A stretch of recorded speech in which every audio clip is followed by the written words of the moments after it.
l'offrande te permet, c'est un élément qui te permet de manifester ton âme. Qui aime Dieu? Tu sais, si tu m'aimes, regardez un peu, si tu m'aimes, tu peux me faire un câlin. Oh, daddy. De façon pour nous, la raison pour laquelle on donne l'offrande, c'est pour souvent exprimer notre reconnaissance à Dieu de ce que Dieu a fait quelque chose cette semaine. Il a fait quelque chose ce matin. Et c'est que tu as, bien sûr. Parce que l'offrande, on ne peut pas voler. Amen. Et tu as quelque chose, tu donnes l'offrande pour ça. On dit par exemple, apporte ton offrande.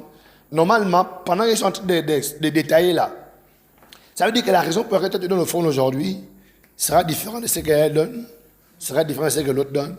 Toi, c'est une action de grâce. Toi, c'est pour exprimer ton amour à Dieu. Tu sens juste, tu as envie d'aimer Dieu. Tu sens, ton cœur est, comme tout à l'heure, pendant que je joue au piano. Oh, moi, je donne l'offrande aujourd'hui pour l'amour. J'aime Dieu, Seigneur. Amen. Amen. C'est à cause de vous, si tu me suis dans la salle, je vais rester là seulement jusqu'à machin. Mais comme il faut vous prêcher, je suis obligé de couper, tu vois. Amen. Donc toi, peut-être ce sera à cause d'une action de grâce. Dieu t'a délivré de quelque chose. Amen. Amen. Donc quand on donne l'offrande comme ça, là, chacun a une raison. Donc c'est pourquoi on enseigne. Pour que tu ne donnes plus l'offrande comme d'habitude, de l'offrande. Et puis tu prends ce moment, tu donnes. Tu dois savoir aujourd'hui pourquoi je donne l'offrande. Quelle est la raison qui me permet de donner l'offrande aujourd'hui? Amen. Amen. Moi j'ai dit aujourd'hui, c'est que Dieu, le Saint-Esprit, mon cœur a été rempli d'amour pour le Seigneur. Amen. Qui sent qu'il n'aime pas Dieu tout le temps à la même façon. Il y a des fois où c'est... Tu sens que l'amour de Dieu est au top, tu aimes le Seigneur. Il y a des fois où tu as des problèmes. Ce sont les problèmes qui sont les plus, la tête chauffe et puis tu es énervé. Après, fou, le lendemain, l'amour revient. Après, tu vois un peu? Moi, aujourd'hui, là, c'est l'amour. I love God. Yes. Et je suis fier. Je suis le béni de ce qui m'a permis de le connaître. Yes. Troisième raison pour les actions de grâce. Quatrième raison pour soutenir les faibles. Alléluia. Ça, c'est quelque chose de très important dans l'église. En tant que communion, en tant que rassemblement d'individus, nous avons tous la même foi. Nous devons comprendre qu'au milieu de nous, il y a les forts, il y a les faibles. Amen. Il y a d'autres qui sont plus forts que les autres. Et que cette période de forts et de faibles là, c'est par saison. Aujourd'hui, c'est toi qui es fort. Demain, ce sera l'autre qui sera fort, l'autre qui sera faible. Amen. Amen. Yes. Dieu m'a mis à cœur d'initier un programme pour soutenir quelqu'un qui est faible actuellement. L'apôtre Georges-Olivier Bazabois. En ce moment, il est faible parce qu'il est entre les géoles par rapport à ce qu'on connaît ici et là. Et j'ai décidé, je fais un message, il y a un groupe qu'on appelle la CCEPN. C'est un groupe de WhatsApp où il y a les hommes de Dieu. Je fais une vidéo pour inviter tous les pasteurs à prier pour lui. Tous les matins, de 6h à 7h, on intercède pour lui. J'ai bien le Seigneur, c'est bien passé. Donc, on a commencé aujourd'hui, on prie. Pourquoi? Parce que l'église, il y a les gens qui sont faibles, d'autres qui sont forts. Et la Bible dit, le fort fait quoi? Soutient le faible. Amen. Donc, vu que tout le monde ne peut pas venir chez toi prendre ton argent, et tu ne peux pas savoir la situation de tout le monde dans l'église, l'une des raisons pour lesquelles, quand Dieu t'a béni, tu apportes l'offrande, parce que l'offrande là va aider quelqu'un. Parce que quand les gens ont les problèmes, ils n'iront pas vers toi, ils iront vers l'église. Amen. Ils iront voir l'église, n'est-ce pas, non? Ils iront vers le pasteur, ils iront vers l'ancien, et l'ancien sait que les offrandes rentrent pour aussi traiter les problèmes des faibles dans l'église. Donc quand tout le monde a compris ça, et que tout le monde donne bien son offrande, c'est pourquoi la Bible dit qu'à l'époque, à l'époque des apôtres, il n'y avait point d'indigents. Hein? Il n'y avait point d'indigents au milieu d'eux. Parce que tellement les gens donnaient, dès que quelqu'un avait une situation compliquée, tout de suite, il y avait les réserves. Amen. Il y avait comme une banque. Il y avait une banque de maison, une banque d'argent, une banque de nourriture, une banque de tout ce qu'il fallait. Quand quelqu'un criait, on regarde seulement, bon, il y a combien de terrains là-bas? Non, il y a 10 terrains. Ok, donnez-lui le terrain là. Oh, il y a combien là-bas? Elle a faim. Ok. Il y a quoi là-bas? Il y a 100 sacs de riz. Ok.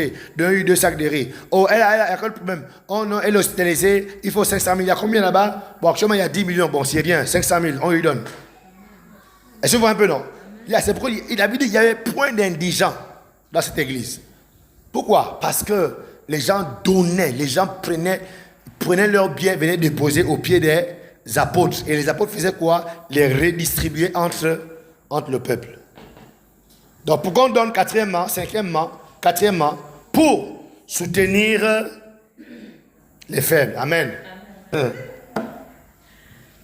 Cinquièmement, pour être heureux. Alléluia.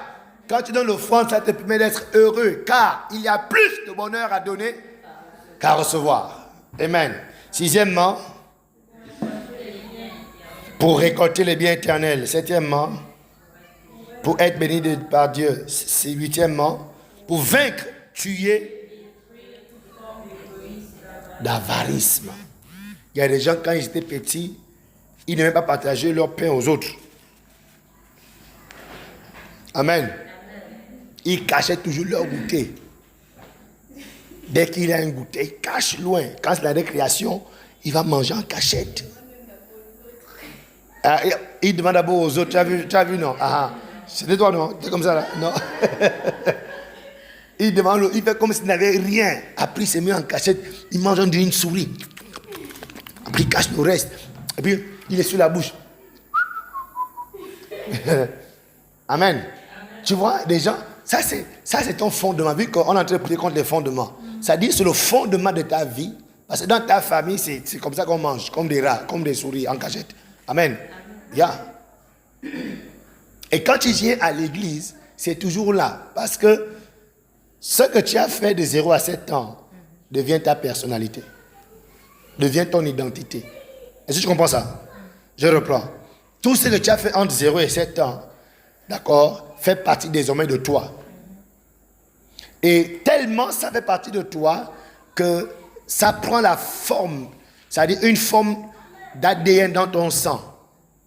Au point où tu vas le communiquer à tes enfants. C'est-à-dire que tu n'es pas né avec ça, mais toute habitude que tu vas développer entre 0 et 7 ans, le sang prendra forme. Donc l'ADN. De sorte que tu pourras même communiquer cette habitude, ce comportement à tes ta descendance.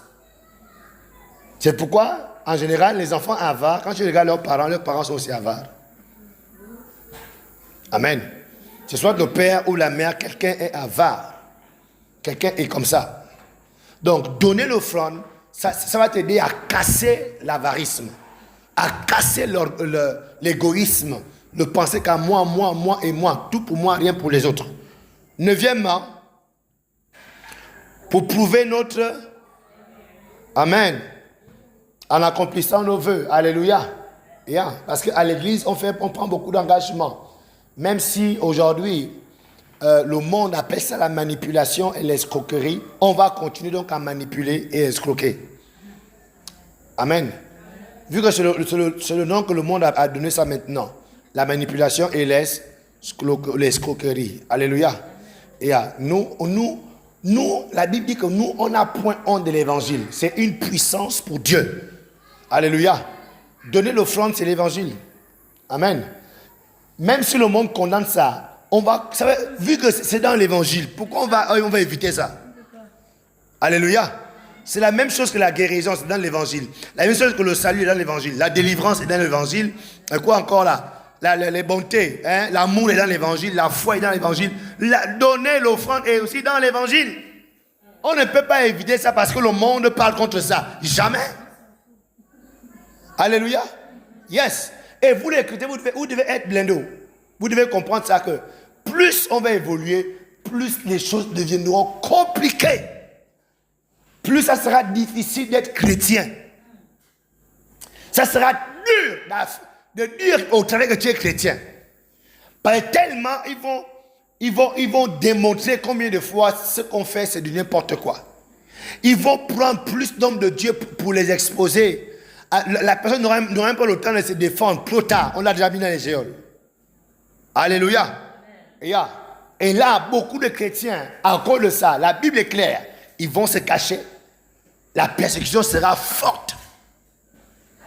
Donc aujourd'hui, vous qui êtes là, nous qui sommes là, nous devons nous enraciner dans ces choses.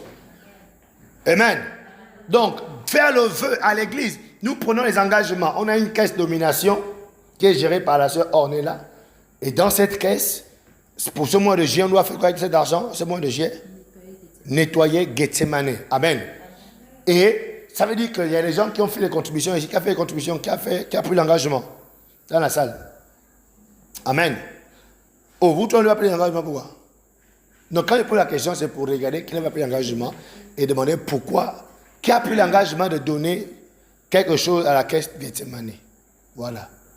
Maintenant, vous n'avez pas pris l'engagement, pourquoi? Vous n'êtes pas au courant? Il n'y a pas d'argent. Vous préférez ne pas nous engager parce qu'on n'est pas sûr d'honorer. C'est ça. C'est ça pour toi. C'est ça pour toi aussi. C'est pas ça pour toi. Les deux. Le deuxième, c'est quoi? J'étais pas au courant premièrement. Maintenant, tu as peur. Mais comment tu n'es pas au courant maintenant? Tu as peur de. Parce que j'ai pas l'argent. Et toi, c'est quoi? Mais justement, c'est pourquoi tu dois donner pour casser l'avarisme et l'égoïsme. C'est ça, non? Elle n'arrive pas à donner parce que justement, en général, et c'est les gens minces qui sont avares, qui étaient souvent avares, qui mangeaient en cachette. Bon, certains minces, les minces, les minces, ça. Bon, certains minces, amen.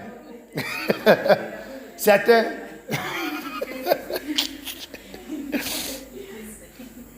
Amen. Non, c'est vrai, il y a des gens qui ont grandi, ils n'ont pas eu l'habitude de partager. Amen. Soit ils étaient les derniers de la famille, ou les seuls enfants de la maison. Donc, eux, ils reçoivent seulement toujours. Donc, après, ça devient difficile. Donner, c'est pas facile. Amen. C'est pourquoi on enseigne justement pour casser ça. Donc, quand tu donnes l'offrande, ça t'aide à être une personne sérieuse. Parce que quand tu dis que je donne et que tu donnes, c'est pas donner à tout le monde de faire un vœu et de l'honorer. C'est pourquoi Dieu maudit même quiconque fait un vœu et ne l'accomplit pas. Est-ce que vous comprenez ça? Donc, vaut mieux ne pas faire un vœu que de faire un vœu et puis ne pas accomplir. Dieu maudit ces personnes. Mais nous, on ne dit pas ça ici. Ce sont des enseignements un peu difficiles à enseigner, quoi. Mais malheureusement, beaucoup sont maudits parce qu'ils blaguent avec les vœux. Amen. Mais quand tu as réussi à faire un vœu et que tu honores à chaque fois, c'est-à-dire tu bâtis quelque chose de grand, de divin à l'intérieur de toi. Cette capacité à s'engager et honorer. Ce n'est pas donner à n'importe qui. Amen. Dixièmement, pour faire une alliance avec Dieu. Ok, aujourd'hui, nous voulons voir les dîmes. On finit à 19 combien? 30. Ok. Aujourd'hui, nous voulons maintenant voir les dîmes. Comprendre pourquoi on donne la dîme. Ce que la dîme est, les raisons de la dîme. Éphésiens 4, 17. La dîme. Nous connaissons la dîme, c'est le dixième, tout ça, vous connaissez ça déjà. Éphésiens 4, 17. Voici donc ce que je dis et ce que je déclare dans le Seigneur, c'est que vous ne devez plus marcher comme les païens qui marchent selon la vanité de leurs pensées. Amen. Verset 18. Est-ce que tu es païen? Non. Donc ici, on écrit aux chrétiens et il dit, ne marchez plus comme les païens. Les païens marchent selon la vanité. Donc la façon que la Bible traite les païens, c'est juste, si nous on essaie de faire ça, on va nous traiter des gens bizarres. La Bible a une façon de traiter les gens qui ne suivent pas Dieu de façon terrible. Il dit la vanité. C'est une injure. Il y a la vanité des pensées. Tes pensées sont vides. Tes pensées sont pourries. C'est ce que la Bible dit. Vanité de leurs pensées. Qui marche selon la vanité de leurs pensées. Donc, si tu as un nom qui parle bien français, s'il est païen, peu importe ce qu'il raconte là, ses pensées sont vaines. Vaines, ça veut dire rien, non? Ça, inutile. Donc, tout ce qu'il raconte là pour Dieu, c'est du vent. Alléluia. Yeah, c'est du vent. Quelqu'un peut bien parler le français. Dès qu'il est païen, comprend que la Bible dit que ses pensées sont inutiles. Mais il y a des chrétiens qui sont assis devant leur téléphone en train d'écouter un païen leur enseigner.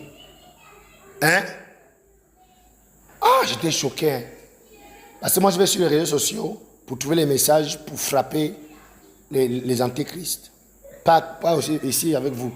Vous avez un peu plus, moi je vous protège. Amen. Je vais écouter ce que vous protégez, ce que vous écoutez. Amen. Amen. Et Seigneur Jésus, j'ai écouté des chrétiens de VLR qui étaient en train d'animer TikTok avec Monsieur Nzengi. C'est Nzengi, hein? Bienvenue. Chocolat des filles. Ouh. Non. En fait, j'ai eu les larmes aux yeux. La façon qu'ils étaient en train de discuter avec lui. Que non, oui, vraiment. Oh, moi j'étais très zélé. Là-bas au Maroc. Oh, vraiment. Moi j'ai fait ça. Amener les âmes. Vraiment. En tout cas, vraiment, au nom de Dieu, de nos ancêtres. Hein. Pas dans son cas. Non, si. Eh, je comprends juste que non, les gens sont des vrais chiens, quoi. Ça dit, non pas prendre contre nous, vraiment contre le Seigneur. Ça dit, les gens, ils sont à l'église, les gens, ils ne cherchent pas le Seigneur. Je ne sais pas comment moi je me retrouvais. Bon, enfin, tout est possible. Hein. Mais, je ne comprends pas. En fait, je vais chercher comment c'est possible. Tu vas aller te rasseoir pour vanter que non, les ancêtres, avec quelqu'un qui insulte Jésus, qui insulte le Saint-Esprit, qui insulte la parole de Dieu. Et tu es avec lui en train de faire les commentaires sur l'église, sur l'offrande à l'église, sur les hommes de Dieu. Ah! Non. Non, ça m'énerve. Non, ça m'énerve. Ça m'énerve parce que moi je connais Jésus. Amen. Je sais que Jésus, mon Jésus est réel. Amen. Alléluia. Amen. Yeah. Je sais qu'il est réel. Et ce qui était, en fait, c'est pourquoi c'est bon d'avoir des méga églises, hein, mais il y a beaucoup de dangers. Yeah. Et quand l'église est déjà grande, amen, et grande, les gens qui viennent à l'église, là, ils ne viennent plus de temps pour Jésus. Ils viennent pour les positions. Tu vois un peu, ils savent qu'à l'église là-bas, il y a l'argent.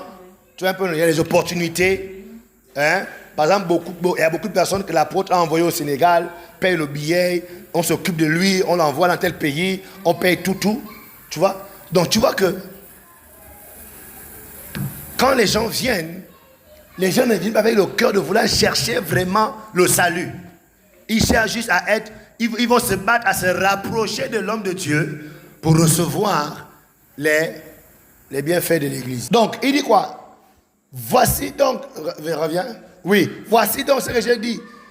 Et ce que je déclare dans le Seigneur, c'est que vous ne devez plus marcher comme les païens qui marchaient selon la vanité de leurs pensées. Verset 18. Ils ont l'intelligence obscurcie. Ils sont étrangers à la vie de Dieu. Donc, est-ce qu'un païen peut t'enseigner Dieu? Est-ce qu'un païen peut t'enseigner la parole de Dieu? Est-ce qu'un païen peut t'enseigner le fait de donner l'offrande ou pas à l'église? Pourquoi? Il est étranger à la vie de Dieu. Alléluia. Une des raisons pour lesquelles ce qu'on est en train de faire à l'apôtre est qu'on nous condamnons cela. Amen. Parce que, il n'a pas tué, il n'a pas volé, il n'a pas violé quelqu'un. On lui reproche des choses de l'église. On lui reproche de fait qu'il prend les offrandes à l'église, de ce qu'il envoie les missionnaires, de ce qu'il veut gagner les âmes. Amen. Alléluia. Yes, ça sont les choses de l'église. Et le païen, il veut venir condamner ça. Alors ils sont quoi? Étrangers à la vie de Dieu. Yes. Donc nous ne serons jamais d'accord avec cela. Jamais. S'il a péché, le péché, ça sera entre Dieu et lui. Et entre ses pères spirituels et lui. Amen. Même s'il a trompé sa femme. Je n'ai pas dit c'est le cas. Qui fait la prison parce qu'il a trompé sa femme au Gabon? Je reprends. Qui fait la prison parce qu'il a trompé une femme, sa femme? Elles sont ensemble. Vous m'écoutez? C'est quoi? C'était condamné avant. Amen. Donc, vous voyez que ce qui est fait là, et ce sont les gens qui sont quoi? Étranges. Ils veulent venir régler les affaires de Dieu dans l'église. À cause de l'ignorance qui est en eux, à cause de l'endurcissement de leur cœur. Verset 19. On parle de la dîme. Donc, ils sont étrangers à la vie de Dieu. Pourquoi? Parce qu'ils sont ignorants. Pourquoi? Pourquoi ils sont ignorants? Parce que leurs cœurs sont endurcis face à la parole de Dieu. Alléluia. Yes. Verset 19 dit quoi? Ayant perdu tout sentiment, ils se sont livrés à la dissolution pour commettre toute espèce d'impureté jointe à la cupidité. Amen. Donc, quand on parle de dissolution, ça vient de dissoudre. Dissolution vient de dissoudre. Ça vient de défaire un corps. Ça vient de disperser quelque chose. Amen. Donc, ici, on voit que Paul parle d'un genre de chrétien. Parce que, là, cette lettre n'a pas été envoyée aux païens. Amen. C'est envoyée aux chrétiens. Amen. Il dit, ne faites plus comme les païens, vous là. Amen. Yes. Reviens. Parce que ils ont l'intelligence obscurcie, étrangers à la vie de Dieu, à cause de l'ignorance qui est en eux, à cause de l'endurcissement de leur cœur. Point. 19. Ayant perdu tout sentiment, ils se sont livrés à la dissolution pour commettre toute espèce d'impureté jointe à la cupidité. Verset 20. Mais vous, chrétiens, ce n'est pas ainsi que vous avez appris Christ. Alléluia. Verset 21, il dit, si du moins vous l'avez entendu, et si conformément à la vérité qui est en Jésus, c'est en lui que vous avez été instruits à vous dépouiller. Si un pasteur dit non, dépouillez-vous à la télé, hein? Que pensez-vous que les gens vont dire? Je ne sais pas pourquoi j'ai mis la veste là, mais ça me chauffe le corps. Amen. Dépouillez-vous, les chrétiens, dépouillez-vous. Même quand il dit ça, là, tu penses à quoi? Rosia, bienvenue. Alléluia. Il dit quoi?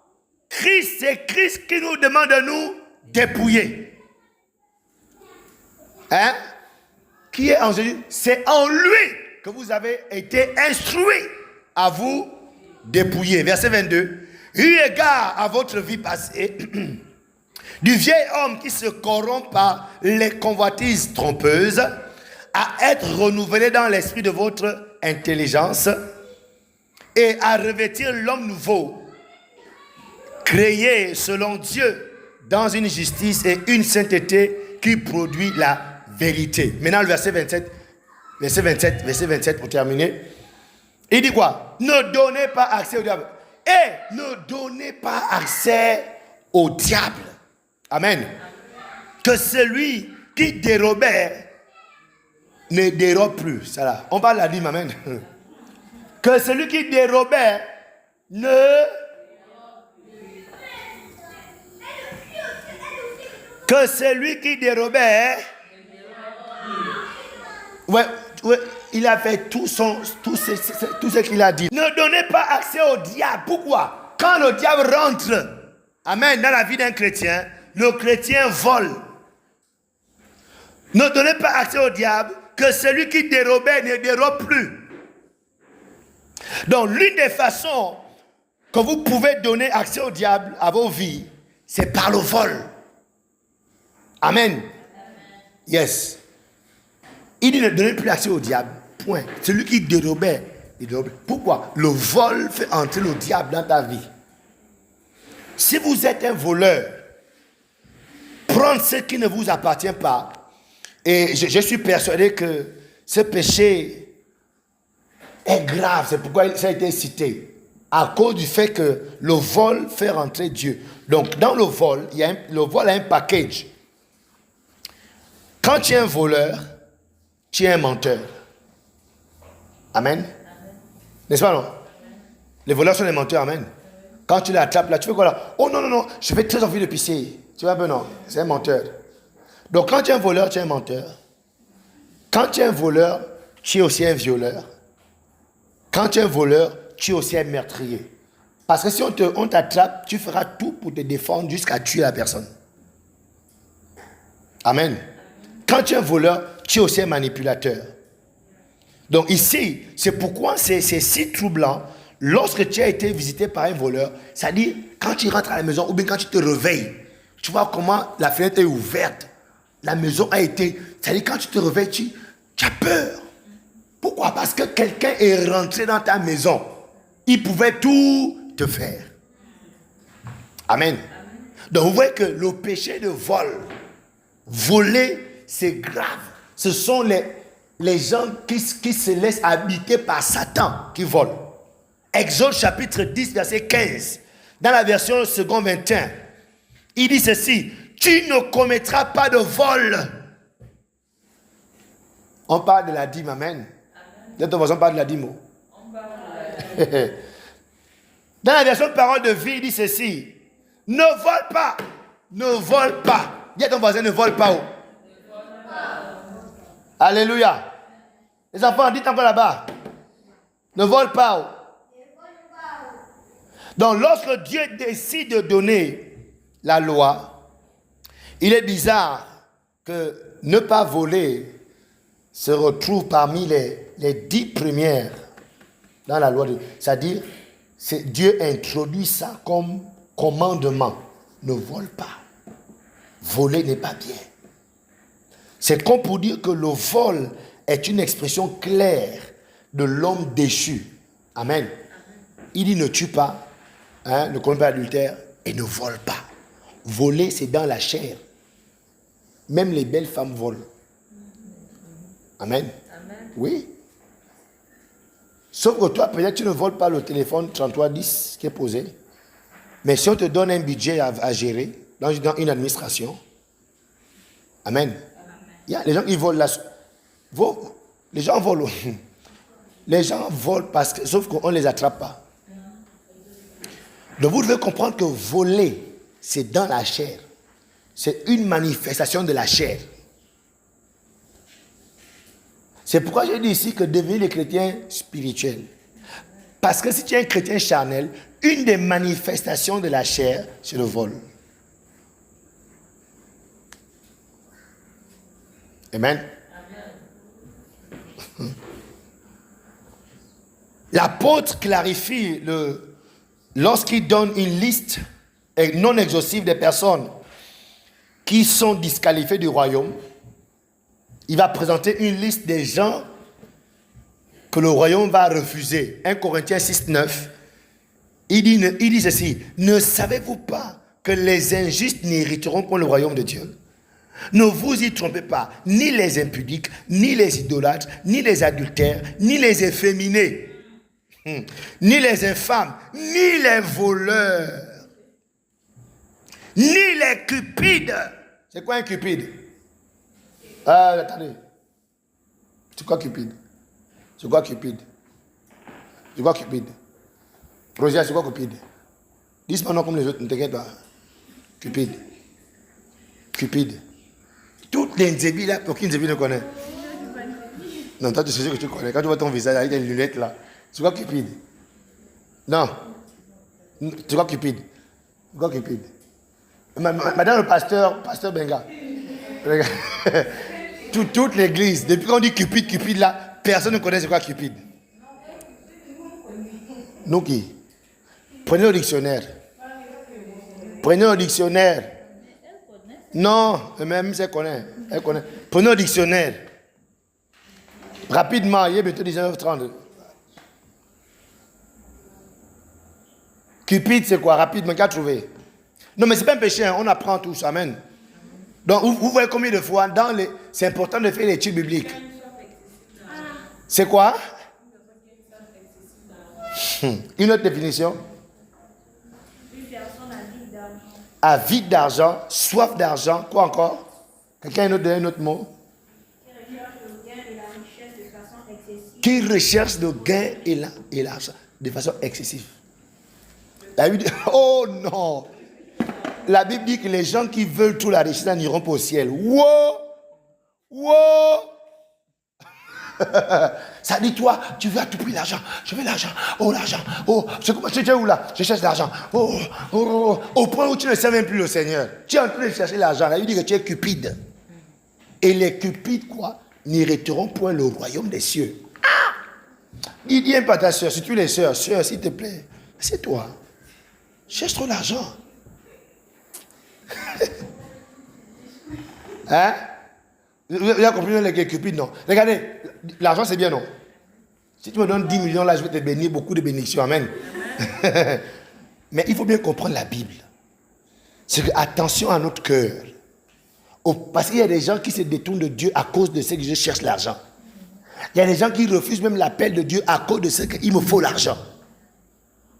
Il y a des gens qui ne servent plus Dieu à la dimension qu'ils devraient servir Dieu à cause de ce que je dois trouver l'argent. La Bible t'appelle cupide.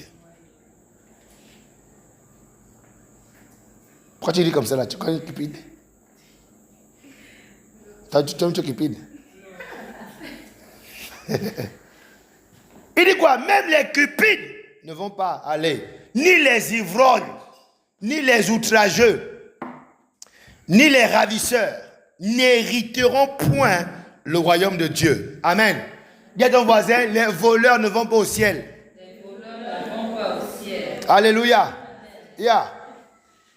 Si tu es dérangé, c'est bien. Ça veut dire que tu es voleur, mais tu dois te repentir, tu dois changer. Amen. Amen. Et je vous dis que l'église est remplie de voleurs. Amen.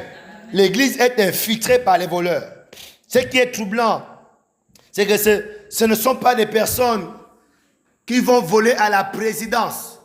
Les voleurs qu'on a à l'église ne sont pas des personnes qui vont voler parce que pour aller voler à la présidence, ça demande une intelligence. Amen. Ça demande une expertise de rentrer à la présidence et voler le président. Les gens là, ils font plus que ça. Ils volent Dieu. Amen. Waouh. Tu voles Dieu. Hein? On va découvrir tout à l'heure comment ils font. Ils font comment pour voler Dieu. Ça dit, toi tu peux voler le président. Mais moi je ne peux pas. Parce que ça demande, même elle est soldat. Hein? Même si on lui donne une Kalachnikov, elle ne peut pas aller. Amen. Elle sera arrêtée tout de suite là. C'est-à-dire, le petit entraînement qu'elle a fait là, elle comprendra qu'en fait on l'a blagué. On n'a pas vraiment entraîné. Amen. Mais, voler Dieu, si voler Oligui, c'est dur. Mais comment toi tu fais pour réussir à voler Dieu? Amen. Parce que Dieu est plus sécurisé que Oligui. Dieu est beaucoup plus sécurisé qu'Oligui.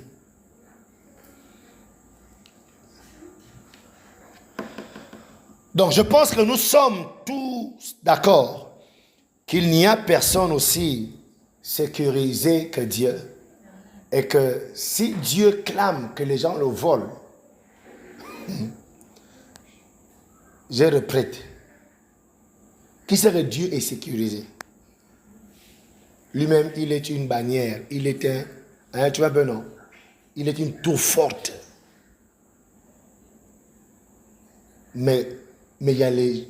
Parce que tu sais, hein, Dieu, il a dit quoi? Il a dit, faisons l'homme comment? Je comprends pourquoi l'homme peut voler. Parce que l'homme est comme Dieu. Hein.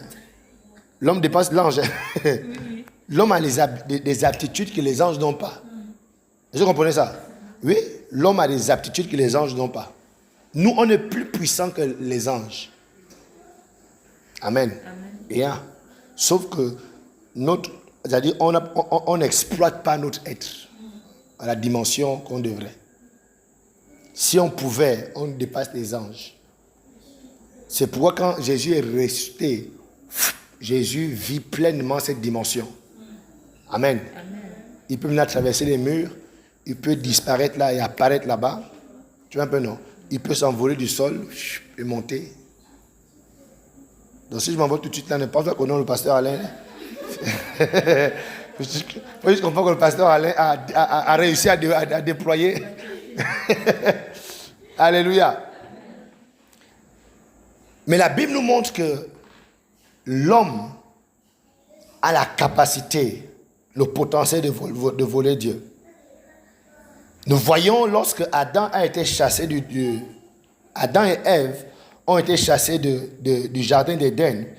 La Bible dit que pour protéger rien qu'un arbre, l'arbre de vie, Dieu a fait quoi? Dieu a placé des chérubins. Donc pour montrer combien de fois l'homme est puissant.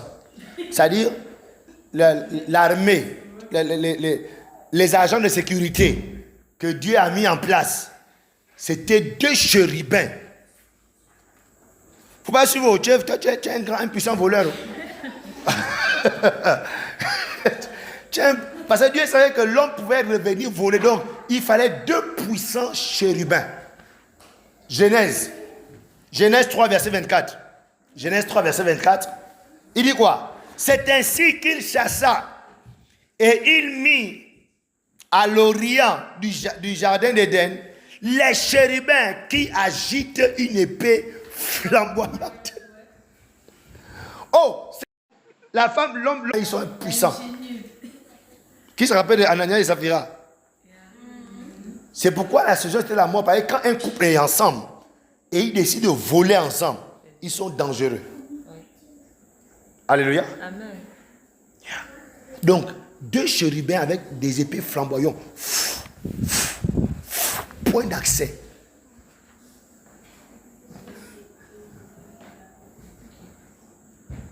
Pourquoi? C'est pour garder le jardin de l'arbre de vie. Donc ici on voit que Dieu, pour protéger juste cet arbre, il a déployé ces chérubins. À plus forte raison, sa présence, comment il est gardé. Alléluia. Mais il y a des gens qui réussissent à s'infiltrer, rentrer dans sa présence et le voler. Waouh! C'est sûrement les bas pour nous. Tu es bas pour nous, c'est ça? Tu es bas pour nous? Yeah. Ça, c'est un potentiel extraordinaire. Oh, mais pendant que je lis là, je me rends compte que non, mais c'est terrible. Comment c'est possible? Comment est-ce que c'est possible que quelqu'un se meurt? Michel, Malachi, c'est Malachi 3.8. Il dit quoi? Malachi 3.8. Il dit ceci, regarde, Malachi 3.8. Un homme peut-il voler Dieu? Question. Un homme peut-il voler Dieu? Madame, un homme peut-il voler Dieu? Hein? Ouvre la bouche. Non. Dieu dit, un homme peut-il tromper, voler? Maman, c'est quelle version? Moi j'ai quelle version ici? Semeur, mais semeur. La version semeur. Kadero Sheda. Ok. Un homme peut-il voler Dieu? Point d'éclairage. Oh, Clarinette. Faut pas sortir quand on lit la partie là. Viens, Karine. Non, les urgences qui viennent à la partie là.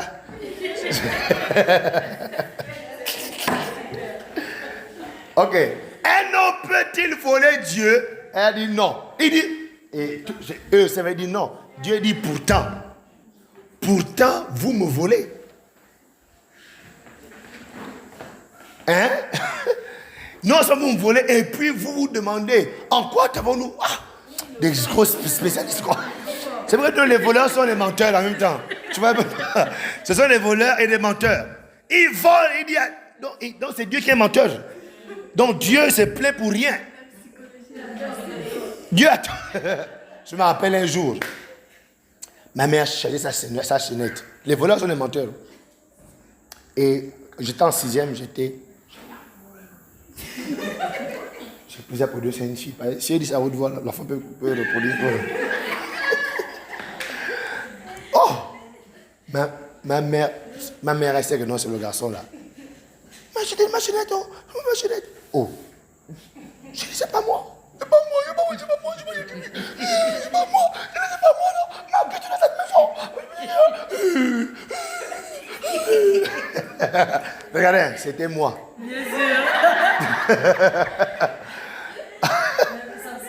Les voleurs sont des menteurs.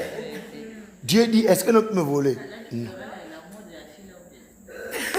Non, quand tu es voleur, tu es menteur, tu sais mentir. Amen. Il dit quoi? Vous me volez et vous demandez en quoi t'avons-nous volé? Alléluia. Dieu dit maintenant, quand vous retenez les offrandes et les dîmes, on appelle ça comment? Vu que l'offrande et les dîmes c'est pour moi, ce qui m'appartient, vous retenez ça. C'est-à-dire, quand tu prends quelque chose qui ne t'appartient pas, on appelle ça comment? Maintenant, est-ce qu'un homme peut te voler Dieu? Ah, acclame pour toi-même. Acclame pour elle. Amen. Alléluia. Mais n'oubliez pas les versets d'avant. Hein. Les voleurs ne font pas quoi? Dieu, dans sa parole, il est constant. Et ici, dans ces versets, il utilise l'expression voler. Ça veut dire que les gens qui font ça, ils tombent dans ces versets-là qui disent les voleurs n'hériteront point le royaume. Donc tu peux avoir été chrétien toute ta vie, chanter à l'église, vu une vie de sainteté, c'est-à-dire ne pas faire les choses, mais le fait que tu ne donnes pas ta dîme régulièrement, tu ne donnes pas ton offrande, ça peut être un problème. Alléluia. Amen. Un jour, mon épouse a fait un rêve ou une vision, où elle est montée au ciel comme ça là. Où il y a le goût aller au ciel. Bon, moi, je ne sais pas trop, moi, je n'ai pas une expérience bizarre comme ça là. Elle est montée et puis elle a révélé le Seigneur. En tout cas, elle a autant de vous expliquer. Après, bouf, elle est redescendue. Hein, non? Et on t'a dit quoi? Hein? Non, hein? Pardonner. Oh. Donc, ça veut dire que si elle était morte le jour-là, elle ne devait pas rentrer au ciel. Pourquoi? Il y a quelqu'un à qui elle refusait de pardonner. Ah, pourtant, je priais, je donnais mes offrandes. Elle fait les deux là. C'est pourquoi il nous donne le temps de nous convertir bien. Parce qu'il vient chercher son église comment? Il dit pas qu'on a, oh, mais moi je prie déjà. Non, je vais seulement prier.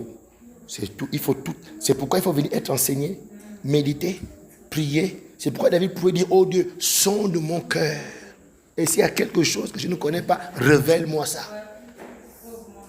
Parce qu'il ne faut pas que non, j'ai quelque chose en moi, je pense que ça va. Et arriver là-bas, il dira, hey, je ne t'ai jamais connu. Ils vont dire, oh, comment ça Seigneur? Mais pourtant on prêchait déjà. On chassait les démons. On guérissait les malades. Il dit, hey, éloignez-vous de moi. Vous commettez l'iniquité. Amen. L'iniquité, j'ai dit ça ce matin, l'iniquité, c'est un péché que tu as normalisé. Amen. C'est iniquité. Donc, voler Dieu, c'est retenir tes offrandes et tes dîmes. Donc, c'est pourquoi nous enseignons sur les chrétiens, donnez vos dîmes. Dieu t'a béni, enlève les 10%, c'est pour Dieu. Verset 9. Verset 9 dit ceci. Vous êtes sous le coup d'une malédiction. Oui, verset 10, verset 9, oui. Vous êtes donc sous le coup d'une malédiction. Amen.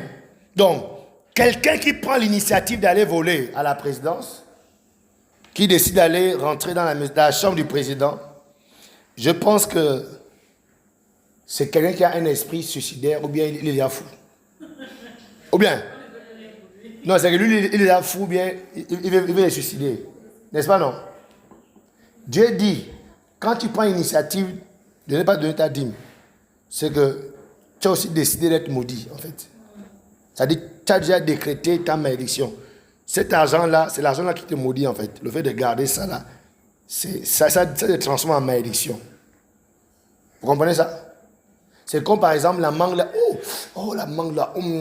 Oh, j'aime trop cette mangue. Mais non, je n'aime pas jeter le noyau, là. Mais quand tu décides d'avaler le noyau, là, c'est pour quoi? Tellement la mangue est bonne, tu vas avaler le noyau.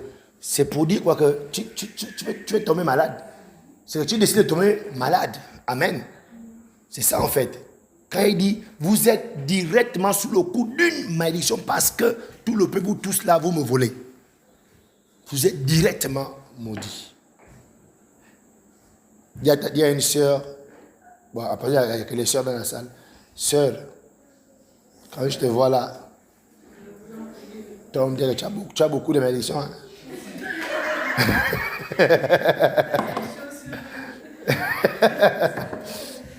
Est-ce que vous comprenez ça? Amen. Yeah. Wow. Quand tu vas à la présidence, c'est sûr, on va t'arrêter. C'est sûr, on te prendra. C'est sûr, tu passeras à la télévision. C'est sûr, on va t'envoyer. C'est-à-dire, si tu veux faire la force que non, tu veux même te bagarrer avec les gens, on va te tuer. Amen. À coup sûr. Donc, lorsqu'on décide de ne pas donner notre dîme, c'est comme se préparer à aller à la présidence, chercher à aller voler ou aller rentrer à la présidence à tout prix pour voler le président ou bien pour l'agresser. Amen. Donc, lorsque tu retiens ta dîme, retiens, tu es juste une personne suicidaire qui ne s'aime pas et qui n'aime pas ses enfants. Parce que la malédiction, c'est une puissance. La malédiction, c'est une force invisible qui rentre dans ta vie, pénètre ton sang et s'assoit dans... C'est-à-dire, prend la forme d'un ADN, d'un globule rouge. Amen. Et ça prend une forme. Et du coup, non seulement toi tu es maudit, mais tu maudis aussi ta progéniture. La malédiction, c'est comme ça en fait. C'est comme une alliance, un esprit que tu invites dans ta vie. La malédiction n'est pas juste quand tu es maudit comme ça, non. Quand tu es maudit, c'est-à-dire il y a un esprit dans ta vie qui se rassure à ce que ta vie soit détruite. Par exemple, ta vie ne peut pas être détruite comme ça, non. C'est-à-dire, c'est soit l'esprit là va te pousser à faire des choses. Hein? Il y a d'autres personnes, l'esprit là va te pousser à beaucoup manger. Manger, parce que tu dois avoir comment on appelle la maladie du sang là? Le diabète.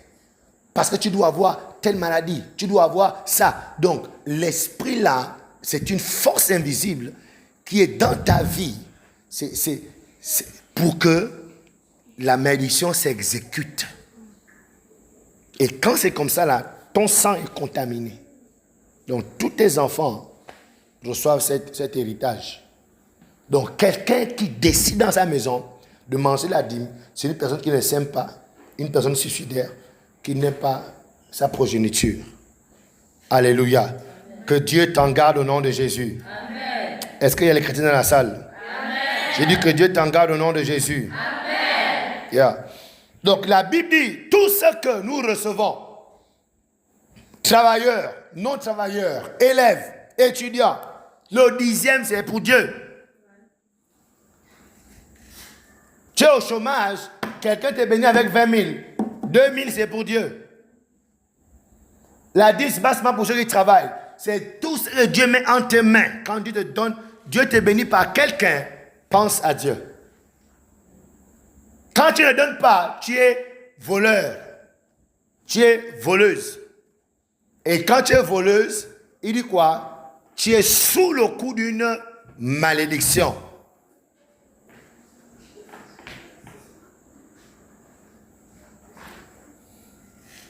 Donc, prends tout ce que tu as gagné, divise ça par 10, tu donnes ça à Dieu. Tu as gagné 100 000, c'est 10 000 francs pour Dieu. Tu as gagné 50 000, c'est 5 000 pour Dieu. C'est-à-dire, enlève main zéro dans ce que tu as gagné, c'est pour Dieu.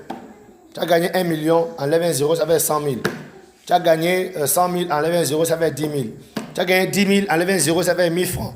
Tu mets dans l'enveloppe ma dîme à Dieu. Amen.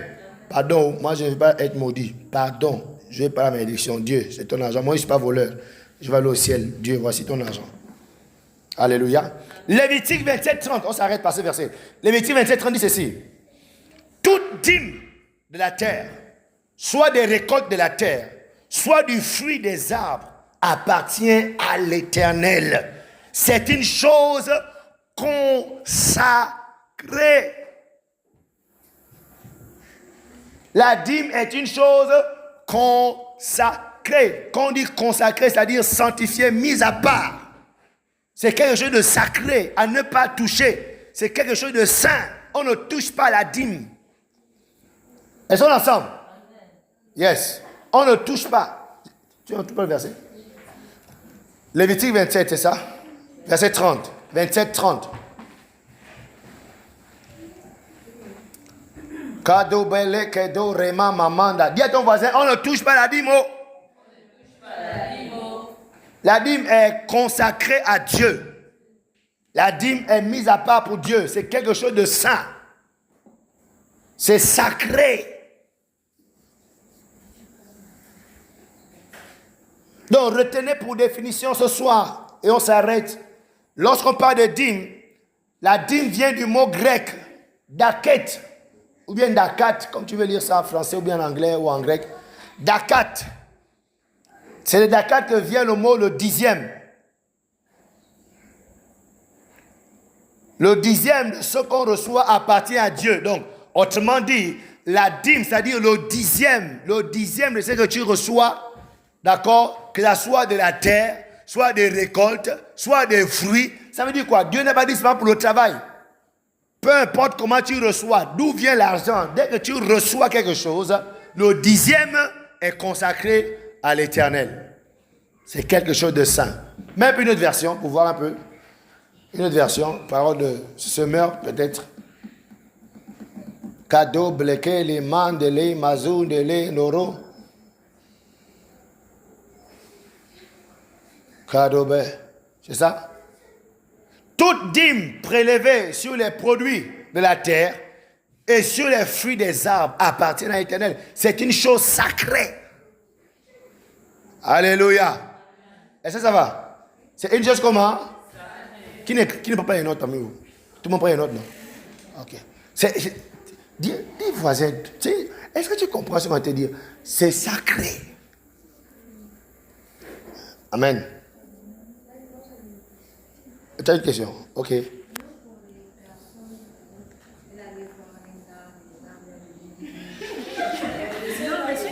Oh, Kiri là, tu fais les pompes. Vas-y. Oui? Mais elle donne la 10 000 pourquoi? Ils ont couché ensemble. Donc, est-ce qu'elle t'a couché pour avoir l'argent? Donc, elle s'est prostituée. Mais attends, mais déjà se prostituer, c'est un péché, mon Dieu. Coucher avec un homme, c'est un péché. Amen. La Bible n'a pas dit qu'on l'a. Et c'est ça.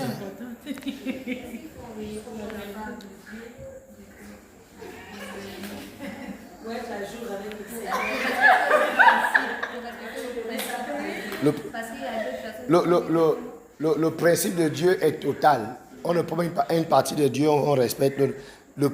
Tu as déjà violé déjà Dieu en couchant avec quelqu'un qui n'est pas ton mari, premièrement. Deuxièmement,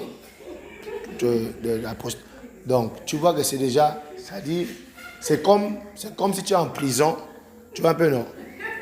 Tu es prisonnier, hein, et tu dis en prison que non, est-ce que si je vole le téléphone, l'autre, c'est mauvais? Non, écoute, sors d'abord de la prison et on verra si oui ou non, voler de quelqu'un, c'est mauvais. Amen. Yeah. Donc, ça, ce sont des questions assez théologiques importantes. Mais la vérité, c'est que l'Église prendra l'argent, vu qu'on ne questionnera pas où tu as eu ton argent. Amen.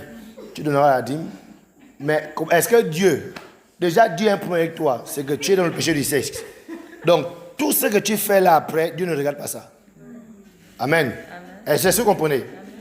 C'est-à-dire, Dieu n'exauce pas qui? Le pécheur. Amen.